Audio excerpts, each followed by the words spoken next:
দেখতে দেখতে আরো একটা বছর ঘুরে গেল, তাই না?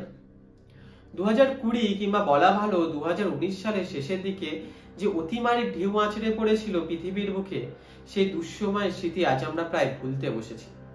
বিস্তর কনস্পিরেসি থিওরি তৈরি করা হয়েছিল করোনাকে ঘিরে।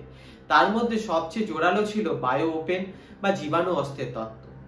ইউটিউব ভিডিও, খবরের কাগজ, ব্লগ মাধ্যমে সেসব তথ্যের অস্তিত্ব থাকলেও বেশিরভাগ মানুষই আজ ভুলতে চলেছে। কিন্তু কথায় বলে যা রটে তার কিছুটা তো বটে। জীবাণু অস্ত্রের ব্যবহার নতুন এমনটা কিন্তু নয়, ইতিহাস তার সাক্ষ্য দিচ্ছে। তাহলে চলুন এই করোনা বর্ষিকীর অছিলায় যুদ্ধ এবং অসুখ নিয়ে মানুষের কীর্তিগুলো একবার ঝালিয়ে নেওয়া যায়। আজকাল বায়ো ওপেনকে পারমাণবিক অস্ত্রের চেয়েও ভয়াবহ বলে মনে করা হয়, কেননা বন্দুক বা গুলি বা যে কোনো অস্ত্রের ক্ষেত্রে মানুষের মৃত্যু সেখানেই হয় যেখানে সেই অস্ত্রটি প্রয়োগ করা হয়। কিন্তু বায়ো ওপেন বা জীবাণু অস্ত্রের ক্ষেত্রে মৃত্যুর কোনো লেখাজোখা থাকে না।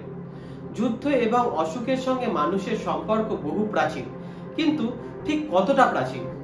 অসুখ বা অসুখের কারণকে মানুষ প্রথমে অস্ত্র হিসাবে ব্যবহার করে খ্রিস্টপূর্ব 14 শতকে। হিটাহিট উপজাতির মানুষেরা প্রথম অসুস্থ ভেড়া তাদের শত্রুদের কাছে উপহার হিসাবে পাঠায়। বিখ্যাত গ্রিক ঐতিহাসিক হেরোডোটাস বলেন, সাইথিয়ান তীরন্দাজরা যুদ্ধের সময় তাদের তীরের ফলায় অসুস্থ রোগীর রক্ত এবং সাপের বিষ মাখিয়ে ব্যবহার করত। 1155 খ্রিস্টাব্দে বারবারোসার রাজা জলকূপগুলোকে বিষাক্ত করার জন্য মৃতদেহ ব্যবহার করতেন, কিন্তু এই ঘটনা সেরকম কোনো জোরালো প্রমাণ পাওয়া যায় না। 1346 খ্রিস্টাব্দে ক্রুসেডের যুগে ক্রাইমিয়ার দখল নিয়ে লাগাতার যুদ্ধ বিগ্রহ চলতে থাকত, কেননা এই শহর যাদের দখলে ক্যাসপিয়ান সি বা কৃষ্ণ সাগরের ব্যবসা বাণিজ্য থাকতো তাদের হাতের মুঠোয়। বর্তমানেও ইউক্রেন আর রাশিয়ার মধ্যে ক্রিমিয়ার আধিপত্য নিয়ে বিবাদ চলছে। ইসলাম ধর্মের মঙ্গল এবং খ্রিস্টান ধর্মের জেনোয়ার আদিবাসীদের মধ্যে সমস্যার ফলে জেনোয়ার বণিকরা আশ্রয় নেয় কাফা নামে খ্রিস্টান প্রধান দেওয়াল ঘেরা একটি দুর্গ শহরে। সেই সময় মঙ্গলদের নেতা ছিল চেঙ্গিস খানের বংশধর জানাই বেগ। তিনি দখল অবরোধ করলে কাফা শহরে সেরকম কিছু লাভ হয় না। শহরবাসীদের প্রতিরোধের ফলে সৈনিকদের পিছু হাঁটতে বাধ্য হয়। 2 বছর পর মঙ্গলরা যখন এশিয়া ঘুরে ফের কাফা আক্রমণ করতে আসে, অজান্তেই তখন তাদের সঙ্গে নিয়ে আসে মৃত্যুর আরেক নাম প্লেগ, যার পোশাকি নাম ব্ল্যাক ডেথ। এই ব্ল্যাক ডেথ রোগের লক্ষণ যেরকম ভয়াবহ তেমনি রোগীর জন্য তীব্র যন্ত্রণাদায়ক। নাক মুখ দিয়ে রক্ত পড়া, তীব্র জ্বর এবং সারা শরীরে গ্যাংগ্রিনের মতো কালো ঘা।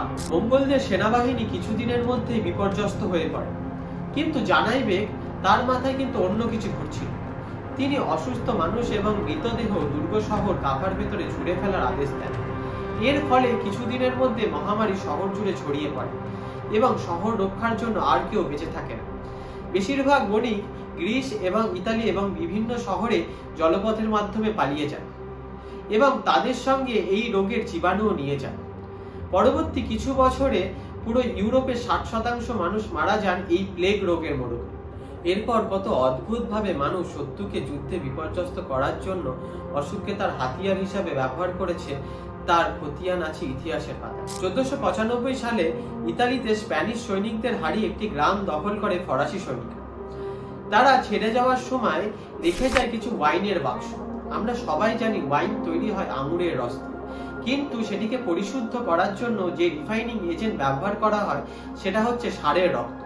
কিন্তু স্প্যানিশ সৈনিকরা সিফিলিস এবং কুষ্ঠ রোগীদের রক্তে মেশানো ওয়াইনের বাক্স রেখে গেছিল, এবং এর ফলাফল কি হতে পারে সেটার হয়তো আমাকে আলাদা করে বলার দরকার নেই।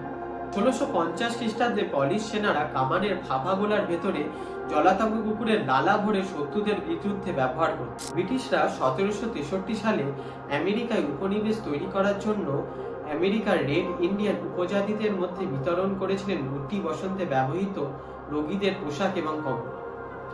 আমেরিকার আদিম উপজাতিদের কাছে এই রোগ ছিল একদমই বিরল। কি শুনতে খুব খারাপ লাগছে, তাই না?